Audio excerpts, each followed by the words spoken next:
I'm Sean Hines, and this is Hard News for Thursday, October 23rd, 2014. Respawn is working on a new mode for Titanfall, and it might actually get you back into the game. It's called Frontier Defense, and the new mode introduces 4-player co-op to the multiplayer shooter as you battle hordes of AI-controlled grunts, specters, and titans.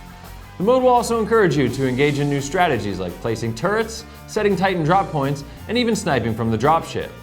The mode places towers in existing maps which you must defend from hordes of enemies, and some of the AI are even variants of their standard loadouts. This new content is part of a free update, and while we don't have any specific on dates at this time, it will be bundled with some other changes like Mark for Death Pro mode, Deadly Ground mode, some new ranked play, and other various improvements. How disheartening must it be to look at Activision launching hits like Destiny and Call of Duty, while EA is hoping you don't ask about Battlefield as they try to keep a March release relevant. Speaking of relevance, Warner Brothers wants to keep the live-action Mortal Kombat brand alive and kicking by tying it into the upcoming release of Mortal Kombat X. This move shouldn't come as a big surprise, as the previous seasons of Mortal Kombat Legacy have been positively received and did big things for Machinima and the franchise as a whole. With that in mind, Weeby's newest division, Blue Ribbon Content, will be producing the series in order to feature some of the franchise's most iconic characters as well as new generation of fighters.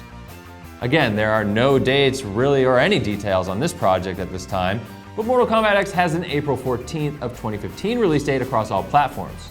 Hopefully the live-action series won't be far behind, but until then, fingers crossed there's a scene where Jerry Ryan and Casper Van Dien take Cassie Cage to Jamboree. And lastly, an idiot from Florida has filed a Change.org petition demanding that Super Smash Bros. Be ported to PlayStation Vita. I'm not kidding. In the petition, David Smith eloquently notes how Nintendo needs to port this game to Vita because many of us Sony fans don't want to buy an underpowered console like the Nintendo 3DS.